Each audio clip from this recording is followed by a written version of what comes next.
வீடியோக்குள்ளே போகிறதுக்கு முன்னாடி நம்ம ராமச்சந்திரன் துர்கா என் யூடியூப் சேனல் சப்ஸ்கிரைப் பண்ணிக்கோங்க, பெல் பட்டனையும் கிளிக் பண்ணிக்கோங்க. மேலும் இந்த பதிவு பிடிச்சிருந்தால் லைக் பண்ணுங்கள், ஷேர் பண்ணுங்கள், கமெண்ட் பண்ணுங்கள். நன்றி.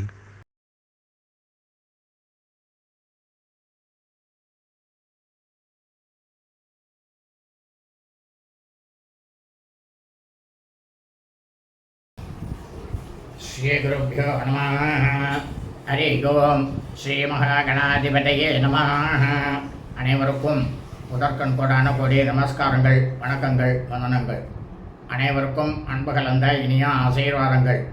நமது ராமச்சந்திரன் துர்கா என்ற யூடியூப் சேனலிலே தினம் ஒரு தகவல் என்கின்ற தலைப்பிலே தினந்தோறும் ஒவ்வொரு விஷயங்களை தாங்கள் அனைவருக்கும் தெரிவித்துக் கொண்டு வருகின்றோம் என்பதை தெரிவித்துக் கொள்கின்றோம். அதன் அடிப்படையிலே இன்றைய பதிவானது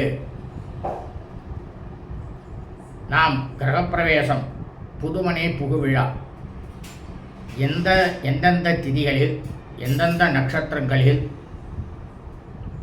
வைக்க வேண்டும் என்பதை பற்றியது முழு விளக்கம்தான் இன்றைய வீடியோ பதிவு.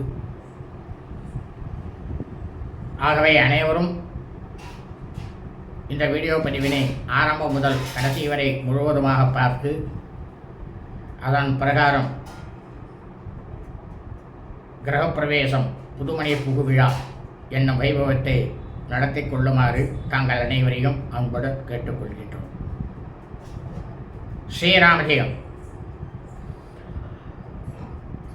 முந்தைய பதிவிலே கிரகப்பிரவேசம் புதுமனை புகுவிழா நமது குடும்பத்திலே யாருடைய நட்சத்திரத்திற்கு பார்த்து செய்ய வேண்டும் என்பதை வேத தர்ம சாஸ்திரத்தில் சொல்லப்பட்டுள்ளதை தங்களுக்கு தெரிவித்தோம். இதே வேத தர்ம சாஸ்திரத்தில்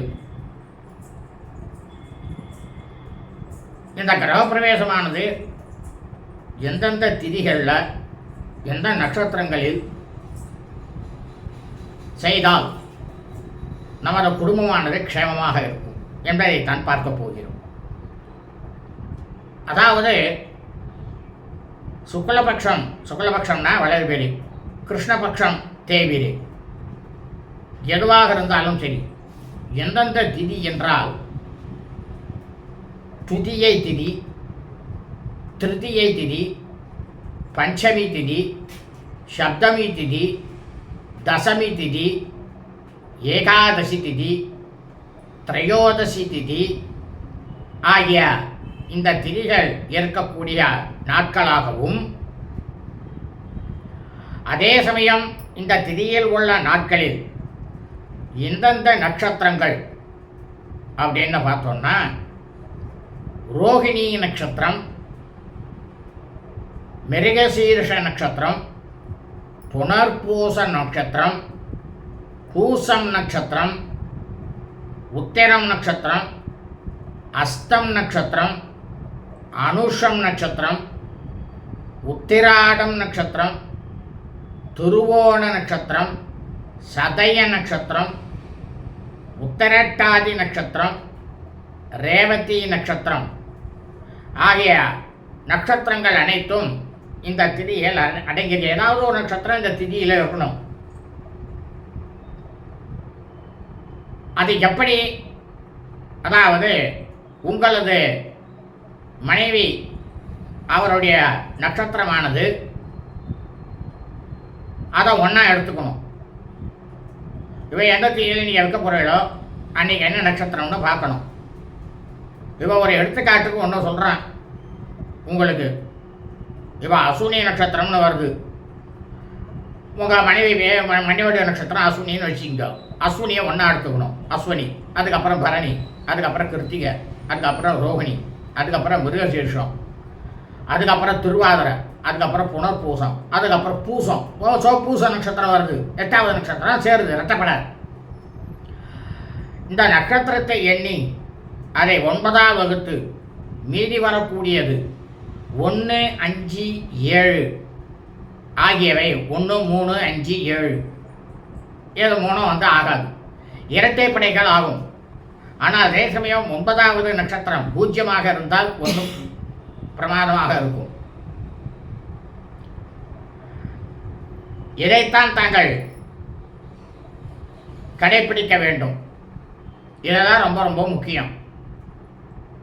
இந்த நட்சத்திரங்கள் எண்ணிக்கை இந்த மாதிரி வருதோ அந்த மாதிரி இருக்கக்கூடிய நாட்களில் தான் கிரகப்பிரவேசம் வைக்கணும் என்ற தர்மசாஸ்திரத்தில் ரொம்பவும் ஆணித்தரமாக சொல்லப்பட்டுள்ளது. அதே சமயம் நீங்கள் வைக்கக்கூடிய லக்னமானது அந்த லக்னத்துக்கு 12ஆம் இடம் சுத்தமாக இருக்க வேண்டும். எந்த கிரகமுமே இல்லாமல் இருக்கலாம். அப்படி இல்லைனாக்க அந்த கிரகத்துக்கு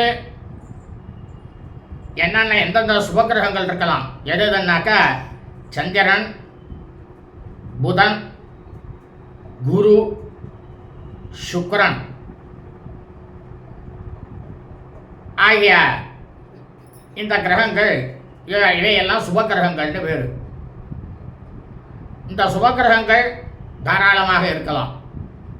இருந்தால் 12 இருந்தால் மிகவும் நல்லது. ஆனால் அசுப கிரகங்கள் இருக்கக்கூடாது. எந்த கிரகமே இல்லைன்னா ரொம்ப ரொம்ப விசேஷம். அதை தான் நம்ம பார்க்கணும் இந்த லக்னம் வச்சு பண்ணுறதுன்றது. எல்லாரும் என்ன பண்ணுறோன்னா அதிகாலையில் 3லேருந்து 6 மணிக்குள்ளே வச்சுக்கிறோம். இந்த 3 மணிலேருந்து 6 மணியில் வச்சுக்கிறது அப்படின்றது 2ஆம் பட்சம்தான் முகூர்த்தம். ஏன்னா பிரம்ம முகூர்த்த வேலைக்கு எந்த விதமான தோஷமும் கிடையாதுன்னு சொல்லிருக்கு தர்மசாஸ்திரத்தில். அதே தான் நாம் கடைபிடிச்சுட்டு இருக்கோமே தவிர அதைவிட விசேஷமானது என்னவென்றால்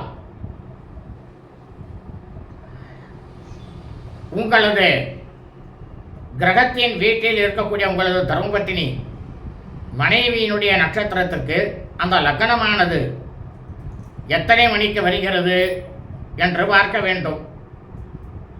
அன்றைய தினம் மரணயோகமாக இருக்கக்கூடாது, கரிநாளாகவும் இருக்கப்படாது. அதை மட்டும் நல்லா பார்த்துங்க. எந்தெந்த கிழமையில் பண்ணலாம்?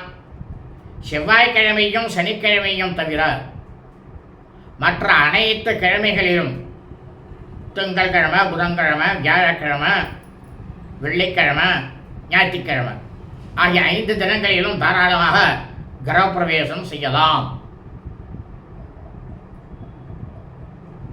என்று தர்மசாஸ்திரத்தில் சொல்லப்பட்டுள்ளது. ஆகவே அனைவரும் இந்த கிரகப்பிரவேசம் எந்தெந்த நாட்களில் வைக்க வேண்டும் என்னும் இந்த பதிவினை ஆரம்பம் முதல் கடைசி வரை முழுவதுமாக பார்த்து தாங்கள் அதன் பிரகாரம் கடைபிடித்துக் கொண்டு தங்களது கிரகப்பிரவேச புதுமனை புகுவிழா நாட்களை நடத்தி கொள்ளுமாறு தாங்கள் அனைவரையும் அன்புடன் கேட்டுக்கொள்கின்றேன். லோகா சமஸ்தா ஸ்கினோ பவந்து சுபம் அஸ்தோ ததாஸ்து. எல்லோரும் க்ஷேமமாக இருங்கோ, சௌக்கியமாக இருங்கோ, நன்னா இருங்கோ, பிரமாதமாக இருங்கோ.